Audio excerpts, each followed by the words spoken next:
प्रिय मित्रों, कैसे हैं आप लोग। उम्मीद करता हूं कि आप सभी लोग स्वस्थ हों और प्रसन्न होंगे। मैं प्रभात चंद्र दीक्षित अपने यूट्यूब चैनल ज्ञान की किरण में आप सभी मित्रों का स्वागत करता हूं और आपसे उम्मीद करता हूं कि हमारे चैनल को सब्सक्राइब करें और अपने दोस्तों के साथ इस चैनल को शेयर करें, क्योंकि चैनल आपको ज्योतिष से संबंधी हर प्रकार की जानकारी को उपलब्ध कराएगा और आपके ज्ञान में निरंतर वृद्धि को प्राप्त करने वाला है। हमारे इस चैनल पर ज्योतिष से संबंधी हर प्रकार की जानकारी आपको उपलब्ध कराई जाएगी।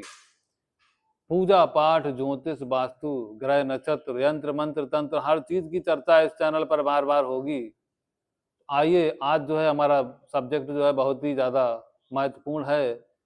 अस्त ग्रहों का आपके जीवन पर क्या प्रभाव पड़ने वाला है, इसी के बारे में आज विस्तार से चर्चा करेंगे। तो अपनी कुंडली खोलिए और देखिए कि आपकी कुंडली में कौन कौन से ग्रह अस्त हैं। सबसे पहले तो आपको ये समझना पड़ेगा कि अस्त ग्रह होता कैसे है, कैसे अस्त होता है। देखिए, सूर्य के समीप जब भी कोई ग्रह पहुंच जाता है तो वह ग्रह अस्त हो जाता है, क्योंकि सूर्य जो आग का गोला है और ऊर्जावान ग्रह है, उसके अंदर इतना तेज है। सूर्य के जो भी ग्रह सूर्य के समीप जाएगा तो वह अस्त हो जाएगा। अस्त होने से ग्रह की शक्ति कमजोर हो जाती है। अब जब ग्रह की शक्ति कमजोर हो जाएगी तब ग्रह अपना अच्छा फल प्रदान बिल्कुल नहीं कर पाएगा।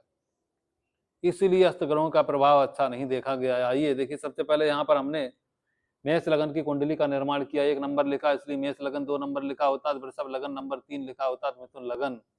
इस प्रकार से आपको समझना है, अपनी कुंडली खोलनी और देखना है कि कौन कौन से ग्रह सूर्य के द्वारा अस्त हैं।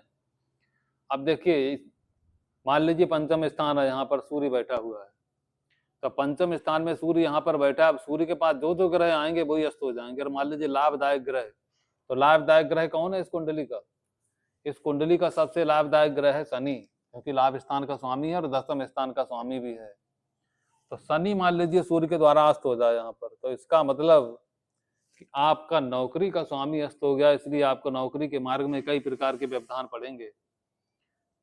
और लाभ स्थान का स्वामी अस्त है, तो इसलिए लाभ के मार्ग में कई प्रकार की परेशानियों का सामना करना पड़ेगा।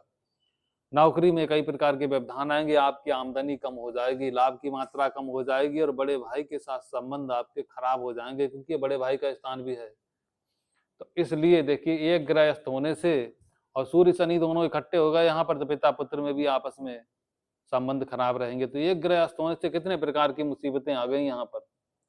इसीलिए अस्त ग्रह सबसे ज्यादा नुकसानदायक साबित होता है। अब मान लीजिए अष्टम स्थान का स्वामी मंगल है। अब मंगल यहाँ पर अस्त हो जाए, और मंगल डबल डिपार्टमेंट मंगल के पास है। देखिए, लगन का स्वामी भी है और अष्टम का भी स्वामी है। अब ये मंगल मान लीजिए सूर्य के द्वारा अस्त हो जाए, तो इसका मतलब लग्नेश और अष्टमेश दोनों सूर्य के साथ अस्त हो गए, तो इसका मतलब स्वास्थ्य में परेशानी रहेगी। व्यक्ति का स्वास्थ्य डावाडोल रहेगा, क्योंकि लग्नेश अस्त हो गया है। मान सम्मान में कमी रहेगी, ऊर्जा कम रहेगी। और मृत्यु स्थान का स्वामी अष्टम में यानी अस्त हो गया है, तो यहाँ पर थोड़ा ठीक है, यानी कि जीवन में जो परेशानियां आने वाली में थोड़ी कम हो जाएंगी, लेकिन स्वास्थ्य में लगातार नुकसान की संभावना बनी रहेगी। मान सम्मान कम रहेगा और जीवन में जितना धन चाहिए उतना तो नहीं मिलेगा और सुख की मात्रा भी कम हो जाएगी। अब देखिए, दूसरा उदाहरण लेते हैं। अब मान लीजिए चतुर्थ स्थान का स्वामी, चौथे भाव का स्वामी यानी सुख के स्थान का स्वामी मान लीजिए चंद्रमा यहाँ पर अस्त हो जाए, तो इसका मतलब आपका सुखेश अस्त हो गया है। अब जो सुख स्थान का स्वामी सुखेश अस्त हो जाएगा, तो आपके जीवन में भूमि भूमि जमीन जायदाद और मकान और वाहन, इन सब की मात्रा थोड़ी थोड़ी कम हो जाएगी। मकान लेने में आपको बार बार परेशानी होगी, आपका वाहन बार बार खराब हो जाएगा, माँ के साथ संबंध खराब हो जाएंगे और जीवन में जब भी सुख की जरूरत होगी तो सुख की मात्रा कम हो जाएगी। तो देखिए, सुख स्थान का स्वामी अस्त होने से इस प्रकार का प्रभाव मिला। अब मान लीजिए पत्नी स्थान का स्वामी यहाँ पर सूर्य के द्वारा अस्त हो जाए, तब इसका मतलब आपको शादी में बहुत देरी हो जाएगी, शादी होने में देरी की संभावना बन जाएगी और आपकी पत्नी का स्वभाव भी कुछ चिड़चिड़ा होगा। पत्नी के साथ आपके संबंध उतने मजबूत नहीं रह जाएंगे, क्योंकि सप्तमेश शास्त्र हो गया है। अब देखिए, विदेश यात्रा भी नहीं करेंगे तब भी मुश्किल में आएंगे। यहाँ पर व्यापार में घाटे की संभावना है, क्योंकि सप्तम स्थान व्यापार का है। तो व्यापार का स्वामी अस्त हो जाएगा तो व्यापार में नुकसान की संभावना बन जाएगी।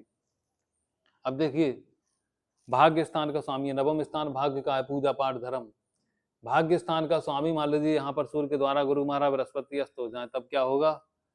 अब गुरु के अस्त होने से भाग्य की सपोर्ट नहीं मिलेगी, ऐसा व्यक्ति धार्मिक बिल्कुल नहीं होगा। जब भी उसे भाग्य की आवश्यकता होगी भाग्य उसका साथ छोड़ देगा। खर्च का स्थान का स्वामी भी अस्त है, तो यहाँ पे तो बढ़िया है कि ऐसा व्यक्ति कम खर्च करने वाला होगा, क्योंकि खर्च का स्वामी अस्त हो गया। लेकिन विदेश के बाहरी स्थानों के मामले में परेशानी का अनुभव करना पड़ेगा।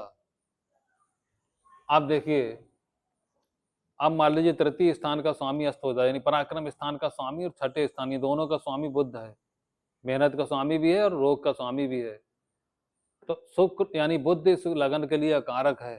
तो यानी अगर बुध अस्त हो जाएगा तो यहाँ पर श्रेष्ठ फल प्रदान करेगा, क्योंकि बुध के अस्त होने से रोग, रिपु, ऋण तीनों में कमी आएगी। रोग की मात्रा कम रहेगी, शत्रु आपके कम रहेंगे, और ऋण की मात्रा भी आपके जीवन में कम रहेगी, क्योंकि ग्रह अस्त हो गया, उसकी शक्ति क्षीण हो गई है।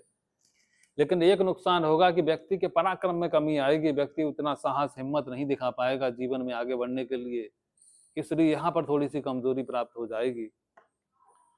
अब मान लीजिए कि धन स्थान का स्वामी यानी धनेश अगर मान लीजिए अस्त हो जाए, तो इसका मतलब जीवन में धन की मात्रा कम रहेगी और परिवार में कलह का वातावरण रहेगा। बैंक बैलेंस की मात्रा भी यहाँ पर कम रहेगी। जब भी आप बैंक में पैसा जमा करेंगे तो धीरे धीरे निकल के बाहर आता रहेगा, और आपके परिवार वालों के साथ भी आपके संबंध सामान्य रहेंगे, ना अच्छे ना ज्यादा खराब।